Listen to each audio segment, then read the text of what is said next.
Ladies and gentlemen, welcome to BSV TV. I'm your host Satoshi, and on this show we'll be defending the one and only, truly genuine Bitcoin.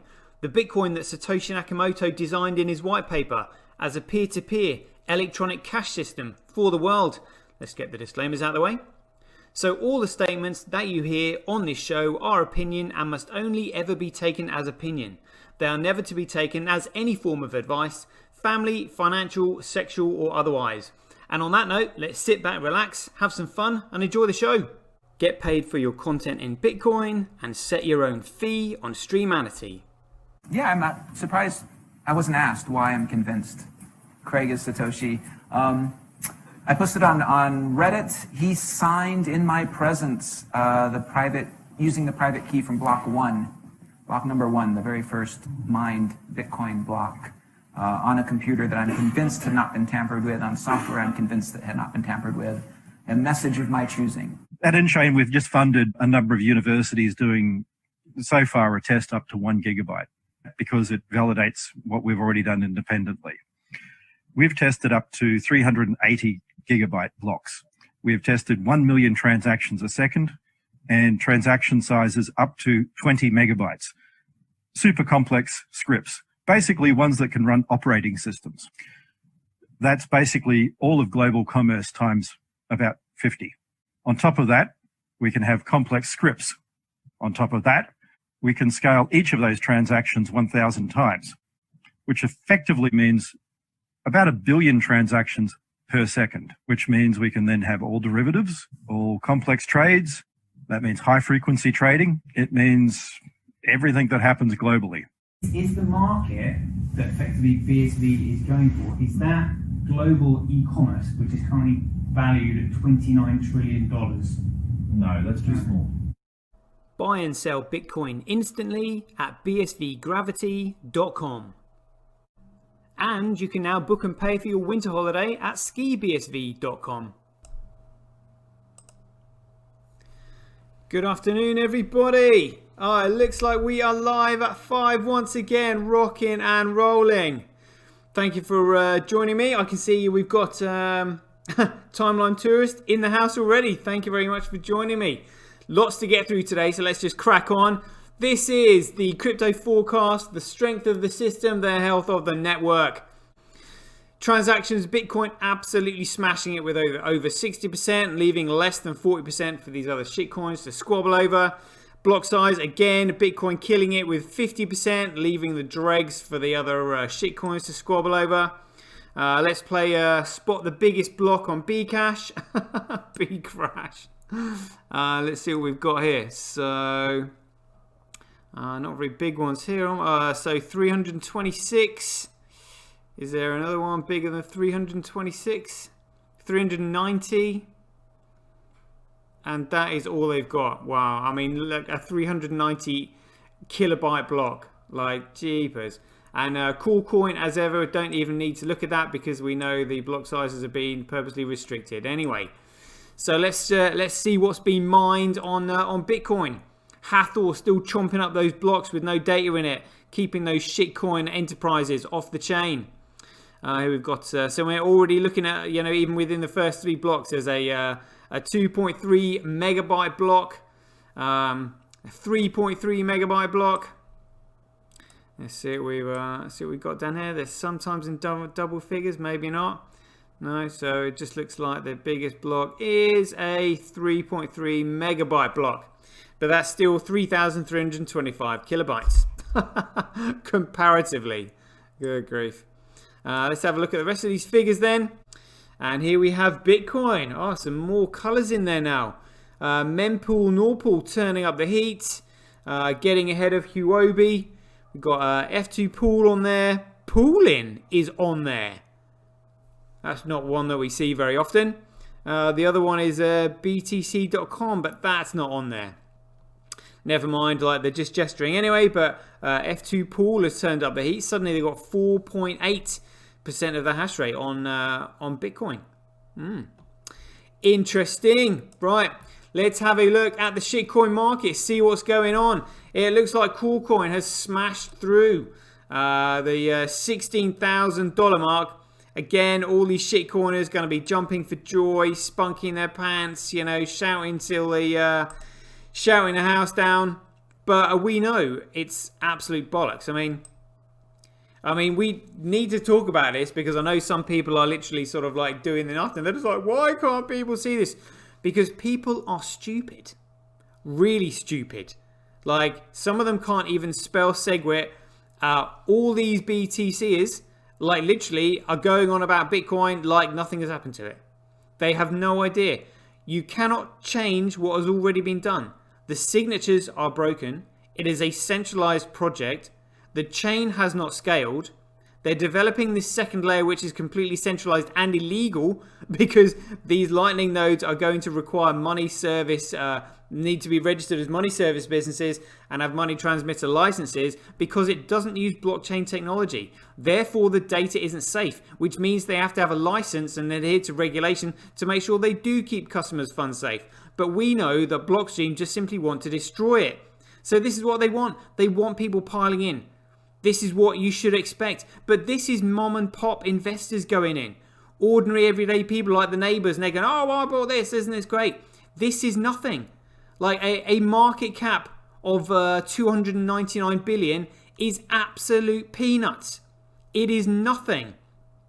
Bitcoin is going for the world, which is corporations. It will absolutely smash this when it gets going. So you can either put your money into this absolute piece of crap and not know when it is going to absolutely shaft you, because literally whale traders are just sitting here going, yep, you know, just keep it coming, and then they'll just simply do what they've done with Hex recently and just simply tank the price because there is no reason for anybody to buy it. It does nothing. It doesn't do anything. It never will be capable of achieving or doing anything. It has been purposely designed to fail. All we're looking at here is number go up, which is absolute bollocks. And on the other hand, if you truly understand Bitcoin and you see the price going down, you're like, oh, that means I get much better value for money, which is what I'm doing when I'm looking at Bitcoin. I mean, look at this. I mean, this is a gift. This is an absolute gift to anybody who truly understands the fundamentals of Bitcoin. And we can thank these shitcoiners for this because if you look here, I mean, it looks like, well, like Corecoin's up like 1.9% and Bitcoin is down, you know, in price 2.3%. That is just simply gifting us better value for money. You should be buying in as much as you can, in my opinion, because that's what I'm doing, because I have a fundamental understanding of this thing. When the price goes lower, it does nothing to affect the value of this thing whatsoever. All it does is give you better value for money, because I know what this thing is.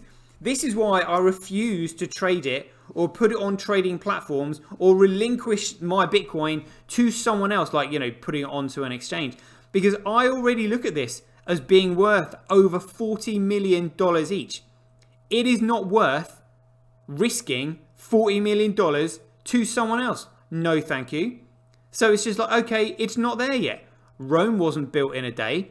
But I am telling you, when this thing starts to motor and the corporations jump on board, and as we know, corporations can't buy something that isn't regulatory compliant and hasn't been recognized as being regulatory compliant, which I have a feeling, due to what CSW has said, may happen towards the end of January. This thing will smash $16,000, like in a month, if you ask me, because it is absolute peanuts when you compare the wall of money that is coming. At the moment, with Corecoin, all we're looking at is Michael Saylor leading the charge, going, I put $500 million in, therefore I think you should do the same, even though I know this doesn't do anything. But it's not supposed to do anything, so that's why it's a good investment. I mean, absolute idiocracy, total idiocracy. And they're going to learn the hard way. So I personally, whenever I see the number going up on Corecoin, I'm just like, oh my God, like I feel sorry for these people. You know, but that's not the market we're after. We're after corporations. That is where the hundreds, trillions of dollars is. Like the derivatives market, you know, between 800 billion and 800 trillion and a quadrillion dollars. Even global e-commerce is $29 trillion, which puts, even if it was just going for global e-commerce, that's a $4 million Bitcoin. What we're looking at here is absolute peanuts. $16,000 per Bitcoin. It's not even really worth getting out of bed, for some people. Nobody's taking it seriously. It is an absolute joke. So we know what loads of other people don't, and that this is Bitcoin. So when the price goes down, it's just like, this is great. I'm all over this. It is literally because we know what's coming. It's just a matter of time. That's it, So on that note, let's get into the goss. Loads of goss that I want to get through today. So, the first one I mentioned was the tragedy of the commons. So this is an economic an explanation, really. So tell you what, I'm just going to play this video on YouTube for us all to watch, and then we'll just have a quick discussion about it afterwards. Right, there we go, folks. Hope you enjoyed that little video there. So I'm going to propose something here, which this concept is missing out. And this concept is actually the concept of Bitcoin. And I'm just going to explain this here. So each of these fishermen go and take a fish. Now, let's say there is a cost associated with picking up a fish. So you have to buy your bucket and you have to now buy your fishing rod. So there is a cost associated to fishing. Now that cost of buying the fishing rod and the cost of buying the bucket is bought with Bitcoin. Now there is a cost to that, because when you spend that Bitcoin is going to have more value tomorrow than it had today. So therefore they have to think to themselves, is the cost of that fish more valuable than the cost of that Bitcoin? Now I can feed myself for a meal with one fish, but that Bitcoin doesn't just simply go up tomorrow. It goes up in value the next day, and the next day, and the next day, and the next day. So if you're faced with that, are you actually then going to bother spending money on a fishing line and a bucket because of the value that it's taking from you? Now this is where people are going to get far more selective about using things, even for example going on car journeys. So fuel, to top your car up, you're going to pay for with money. If that money is going to be in Bitcoin, then that Bitcoin is going to be going up in value. So therefore you're going to think to yourself, do I really need to take this journey? How much do I really want to go and see my relatives? Is there another way that I can maybe reach them that's possibly cheaper, that doesn't allow me to spend as much Bitcoin? This is what's going to happen. Bitcoin is going to prevent things like the tragedy of the commons from occurring. It is going to prevent overfishing. It is going to prevent wasting resources. So, as I said, companies now, rather than sort of like saying, "Oh, buy our products. They're cheap as chips, and they're cheaper than the chips next door. So, therefore, you should just simply buy it now." People at the moment are just like, well, my money isn't worth anything and it's going down in value. So at least if I get some chips for it, or if I buy some chips with that now, it's not going to cost me as much as it would if I'd left it until tomorrow. Whereas now there is a value to consider, where actually you're just like, oh, actually the cost associated with that purchase is the taking away of the value of that Bitcoin for the rest of its days. So Bitcoin actually fixes this. Like, I think it's just absolutely phenomenal what has been created. And again, all these economists back then were just simply coming up with these economic theories with fiat currency, because it's fiat currency that creates all these problems. It's fiat currencies, for example, that would make these fishermen go out and take more fish for themselves and ruin their village. Because money doesn't work. That's the problem. And just to give an example about how I've experienced this just recently. So in terms of selling some of my properties, I had the estate agent come over, and the buyers are coming from Hong Kong. So it's basically money flowing out of Hong Kong because of what the Chinese government are doing, basically wanting to control everything. They're probably going to take away the people's property rights. They don't want people to own anything, because they can just simply go in and snap it up whenever they feel like it. And then also, in terms of the amount of money that's being printed at the moment by the central banks, you've got that money flowing into the pockets of those who are closest, like already those who are extremely wealthy in Hong Kong. And they're just like, right, what can we do with this money? Let's put it into property abroad because it's safer there. And this is what I found. Cash buyers for the properties that I'm selling. And they're like paying, they're like, look, can we get this done? Can we get this deal done fast? Because we've got capital gains issues to deal with. We just simply want this deal done. So, and again, they're buying houses that they don't need because money doesn't work, because money is not worth anything. So if you've got something that's absolutely worthless, they're like, well, actually, we want to turn this into something valuable. So now we're going to turn this into something that actually generates revenue, generates an income for us, and also maintains its value. So they're buying assets, but they don't understand what Bitcoin is. I honestly think that like Bitcoin, when it starts going, particularly when it gets to like, 100 grand, 200 grand, 300 grand, it's being used in like, the fast food restaurants like McDonald's, KFC, Starbucks, of which we know BTC Core Coin will never be. Never be. Bcrash will never be used in any of those shops. It can't be. It is centrally controlled. It doesn't scale big enough. I mean, this is what's so amazing about being in the genuine Bitcoin, especially with like, Satoshi sort of like, leading the charge, telling people, trying to educate people on what it really is. And also having the resources to be able to pull it off. And having the likes of GeoSpot use it. It's amazing. So on that note, let's just have a quick look at this article here with the investments of GeoSpot. There's a great video in this too. Here we go. Check it out. So we will play this video as well as reading through this. So I just want to thank some of my guys for sending me this through. So this was a Cambridge-based data analytics startup. GeoSpot lands 4.6 million euros because I thought this was really funny.